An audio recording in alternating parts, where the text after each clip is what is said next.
Hello friends, welcome back to Chitra science hub. आज का हमारा टॉपिक है क्रिस्टलिनिटी ऑफ पॉलीमर्स। जो हमारा पॉलीमर्स का स्ट्रक्चर है उसे हम क्रिस्टलिनिटी के टर्म्स में डिस्क्राइब करते हैं। यूजुअली जो पॉलीमर्स होते हैं वो एमॉर्फस होते हैं नेचर में या सेमी क्रिस्टलाइन होते हैं। अब एमॉर्फस कौन कौन से पॉलीमर है हमारे, जो पीवीसी है, पीएस है, पीएमएम में है। और सेमी क्रिस्टलाइन की कैटेगरी में आते हैं हमारे पीए, पीपी और आपका पीए और पीटी। ये जो है हमारे सेमी क्रिस्टलाइन पॉलीमर है। जो क्रिस्टलाइन सॉलिड होते हैं, जैसे कि हम जानते हैं, उनके शार्प मेल्टिंग पॉइंट होते हैं और एमॉर्फस के नहीं होते।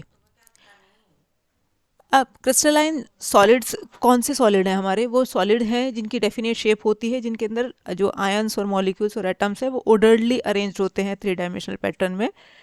और उनके जो है जो इंटरमोलिकुलर फोर्सेस हैं वो भी यूनिफॉर्म होती हैं क्रिस्टलाइन सॉलिड की।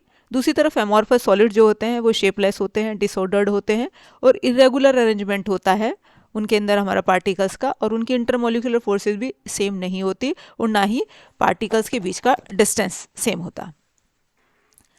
अब हमारे क्या डिफरेंस होते हैं एमॉर्फस और क्रिस्टलाइन के अंदर? Amorphous polymers do not have uniform packed structure. Uniform packed structure नहीं होता क्रिस्टलाइन पॉलीमर का, यूनिफॉर्म पैक्ड स्ट्रक्चर होता है। एमॉर्फस पॉलीमर का दूसरी तरफ शार्प मेल्टिंग पॉइंट नहीं होता और क्रिस्टलाइन पॉलीमर का शार्प मेल्टिंग पॉइंट होता है। एमॉर्फस पॉलीमर जो होते हैं वो ट्रांसपेरेंट होते हैं और क्रिस्टलाइन पॉलीमर जो होते हैं ट्रांसलूसेंट होते हैं या ओपेक होते हैं। एमॉर्फस पॉलीमर जो होते हैं वो पुअर केमिकल रेजिस्टेंस शो करते हैं, दूसरी तरफ क्रिस्टलाइन पॉलीमर जो होते हैं वो गुड केमिकल रेजिस्टेंस शो करते हैं। एमॉर्फस जो होते हैं सॉफ्ट होते हैं और क्रिस्टलाइन जो होते हैं हार्ड होते हैं नेचर में। अब आपका ग्लास ट्रांजिशन टेम्परेचर क्या है? ये टर्म हमारी पॉलीमर्स में इंपॉर्टेंट टर्म है।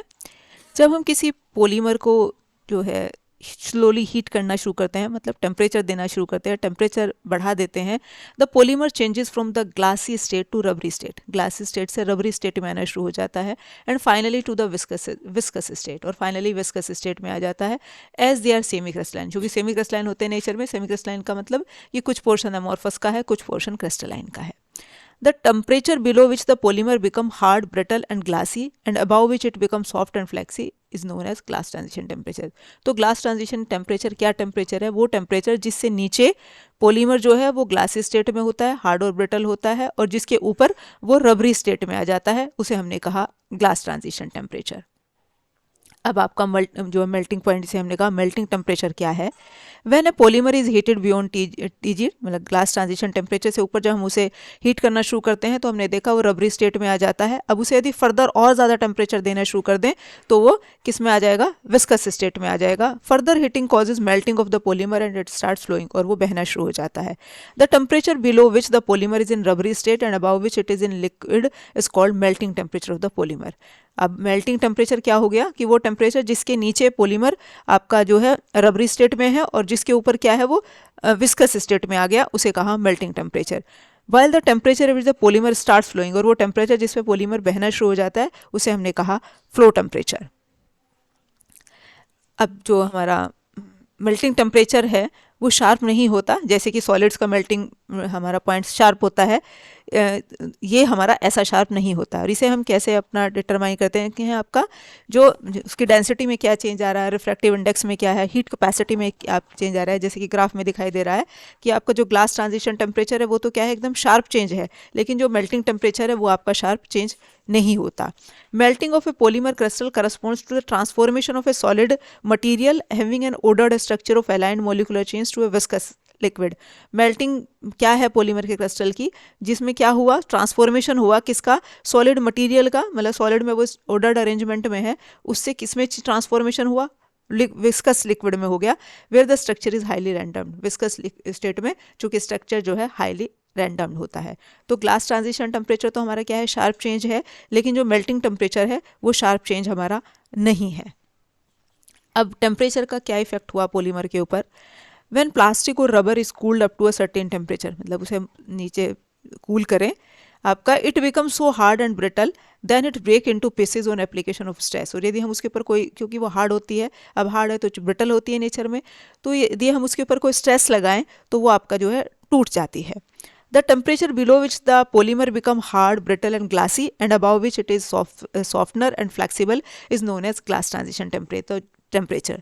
तो वो टेम्परेचर जिसके नीचे पॉलीमर आपका हार्ड है, ब्रिटल है और ग्लासी स्टेट में है और जिसके ऊपर वो सॉफ्ट है, फ्लेक्सिबल है, उस पॉइंट को हमने कहा glass transition temperature. The glass transition is a property of only amorphous portion of a semi crystalline solid. जो ग्लास ट्रांजिशन टेम्परेचर है वो केवल अमोर्फस पोर्शन का आपका प्रॉपर्टी है. The crystalline portion remains crystalline during the glass transition. जब वो transition हो रही है तो जो क्रिस्टलाइन पोर्शन है वो हमारा एज इट इज है.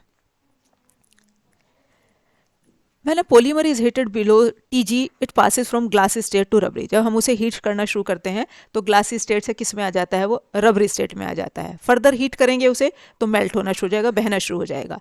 The temperature below which the polymer is in the rubbery state and above which it is liquid is called. जैसे कि हमने भी पहले पढ़ा कि मेल्टिंग टेम्परेचर क्या है, वो टेम्परेचर जिसके नीचे पोलीमर रबरी स्टेट में है और जिससे ऊपर वो लिक्विड स्टेट में है उसे कहा मेल्टिंग टेम्परेचर.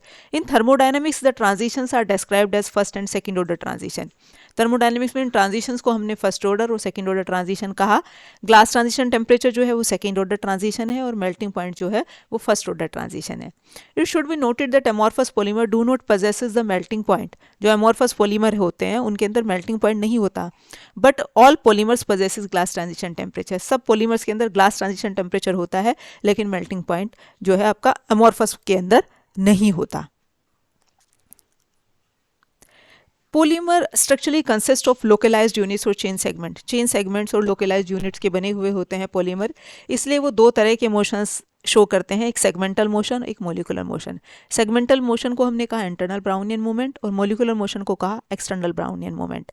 जब वो आपके सॉलिड स्टेट में, ग्लासी स्टेट में होते हैं तो दोनों मोशन फ्रीज रहते हैं, कोई किसी तरह का मोशन शो नहीं करता. जैसे ही हम टेम्परेचर बढ़ाना शुरू करते हैं और टेम्परेचर Tg के पास पहुंचता है, मीन्स ग्लास ट्रांजिशन टेम्परेचर के पास पहुंचता है, तो इंटरनल ब्राउनियन मूवमेंट एक्टिवेट हो जाता है, मतलब सेगमेंटल मोशन उसके अंदर एक्टिव हो जाता है. लोकलाइज्ड मोबिलिटी इज एक्टिवेटेड, मतलब अपनी पोजीशन पे वो आपका मूव करना शुरू हो जाएगा. But overall mobility is not, overall mobility नहीं होती. और इस स्टेट को हमने कहा रबरी स्टेट, जो आपकी ग्लासी स्टेट से अगली स्टेट आती है. अब यदि टेम्परेचर हम फर्दर बढ़ाएं उसका अराउंड Tm मेल्टिंग टेम्परेचर के पास लाएं तो दोनों ब्राउनियन मूवमेंट एक्टिव हो जाएंगे. इंटरनल और एक्सटर्नल, मतलब सेगमेंटल मोशन भी शो करेगा और आपका मोलिकुलर मोशन भी शो करेगा. तो यदि दोनों ब्राउनियन मूवमेंट हमारे जब एक्टिव हो जाएंगे तो individual polymer chains start moving apart. तो इंडिविजुअल पॉलीमर चेन जो है एक दूसरे से फार अपार्ट मूव होनी शुरू हो जाती है और वो आपका लिक्विड स्टेट में आ जाता है. तो मतलब हमारा इसका कंक्लूजन क्या हुआ कि below Tg, glass transition temperature से नीचे, the molecules in polymer do not move apart, मतलब वो एक दूसरे से मूव अपार्ट दूर नहीं जा पाते. And do not have movement within the molecular chain, और मोलिकुलर चेन के अंदर भी उनका कोई मूवमेंट नहीं होता. Therefore stress transfer property is lost and polymer below Tg is brittle. और इस वजह से जो पॉलीमर है ग्लास ट्रांजिशन टेम्परेचर के नीचे जो है वो ब्रिटल होता है नेचर का. अब Tg से यदि ऊपर की बात करें, ग्लास ट्रांजिशन टेम्परेचर से ऊपर, polymer in the visco elastic state has flexibility और स्ट्रेस ट्रांसफर प्रॉपर्टी, मतलब उसके अंदर फ्लेक्सिबिलिटी आ जाती है और स्ट्रेस ट्रांसफर प्रॉपर्टी, मतलब अपना जो स्ट्रेस है वो आगे आपका ट्रांसफर कर देगा. अब अबाउट Tm मेल्टिंग टेम्परेचर से ऊपर, the kinetic energy of the polymer molecule is high. Kinetic energy high हो जाती है चूंकि टेम्परेचर हाई हो गया है. अब आपका काइनेटिक एनर्जी बढ़ जाएगी, high enough to move movement within the segmental chain segment. Chain segment के अंदर भी आपका मूवमेंट होना शुरू हो जाएगा और वो अपनी पोजीशन से दूर मूव होना शुरू हो जाएंगे. और इस वजह से इस स्टेट में क्या है, पॉलीमर जो है फ्लो होना शुरू हो जाता है, लिक्विड की तरह बहने लग जाता है. अब आपकी डिग्री ऑफ क्रिस्टलिनिटी क्या है? Degree of crystallinity is the quantity which provide a measure of how much crystalline material is present in a polymer sample. polymer sample के अंदर कितनी क्रिस्टलिनिटी है, कितना क्रिस्टलाइन मटेरियल प्रेजेंट है, ये इससे हमें पता चलती है डिग्री ऑफ क्रिस्टलिनिटी. कैसे कैलकुलेट करते हैं? परसेंटेज क्रिस्टलिनिटी इज इक्वल टू रो सी. रो सी क्या है? परफेक्टली क्रिस्टलाइन पॉलीमर की density upon rho S. Rho S क्या है? डेंसिटी वो स्पेसिमेन की जिसकी हमें क्रिस्टलिनिटी डिटरमाइन करनी है. और ये रो एस माइनस के रो ए. रो ए क्या है?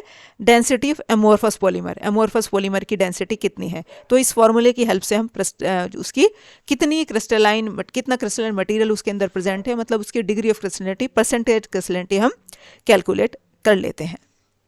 अब एक और इसमें important property, glass transition temperature को हम कैसे डिटरमाइन करते हैं।